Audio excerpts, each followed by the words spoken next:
So hi guys, in this video we are going to discuss about the pectoralis major myocutaneous flap. We will be discussing the commonly encountered clinical questions.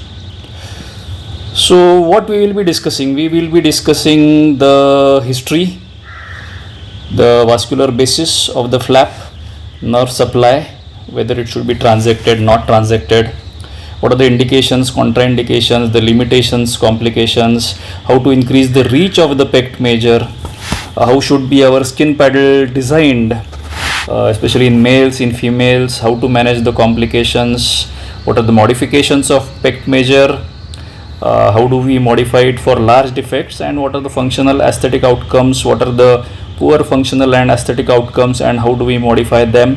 Then post-op care and advice. So this is going to be a long video, around I believe 20 to 30 minutes or so. So please listen to it as an audio rather. There will be certain images and drawings which will be there in the intervening period. So let us discuss about this PMMC flap, which is commonly performed in the developing world. So who first described the pect major flap? It was first described by Aryan et al. In 1979.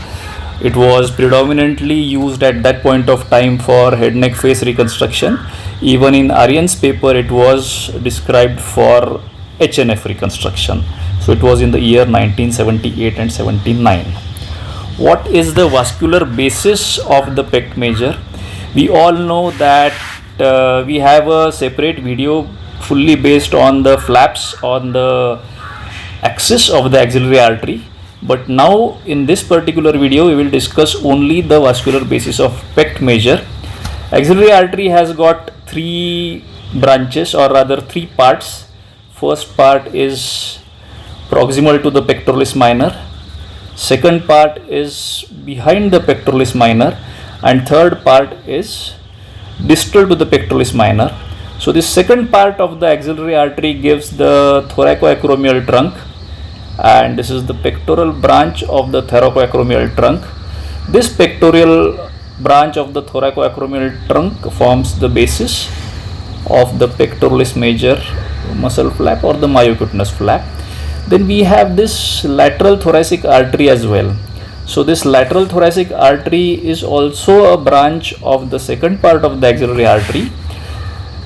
It can form the dominant blood supply of the pect major in around 10 to 13% of the cases, and especially in females. So this is also one of the blood supply of the pectoralis major muscle of the thoracoacromial artery, or rather the pectoral branch of the thoracoacromial artery. After that, let us discuss about the nerve supply to the pectoralis major muscle and how does it influence our flap design.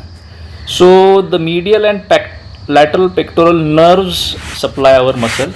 So if we see over here, this particular region, we have the lateral pectoral nerve coming from the lateral cord, and here we have the medial pectoral nerve which is coming from the medial cord.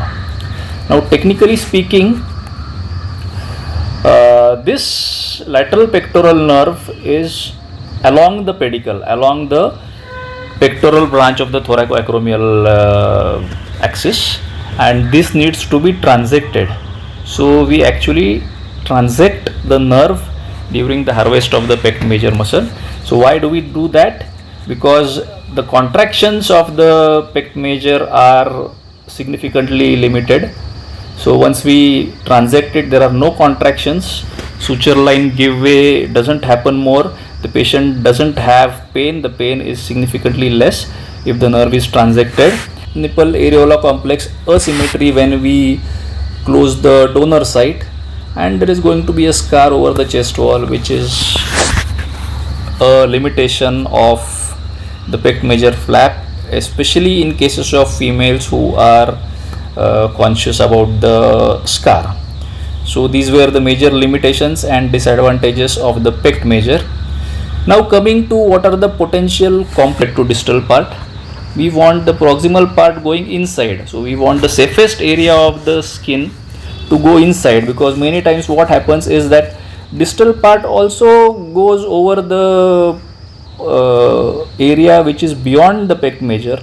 So we want the proximal part going intraorally for the mucosal reconstruction, and the distal part which comes out for the skin. Similarly, if we advise the patient that not to have or not to consume excessively hot beverages. So these are the specific things I think we need to advise our patients in the early post-op and the late post-op period. I believe yes, these were commonly encountered questions, asked questions in exams on the pect major flap. So that was all about the pect major. So let us catch up with some other flap in some other videos. Stay tuned. Thank you.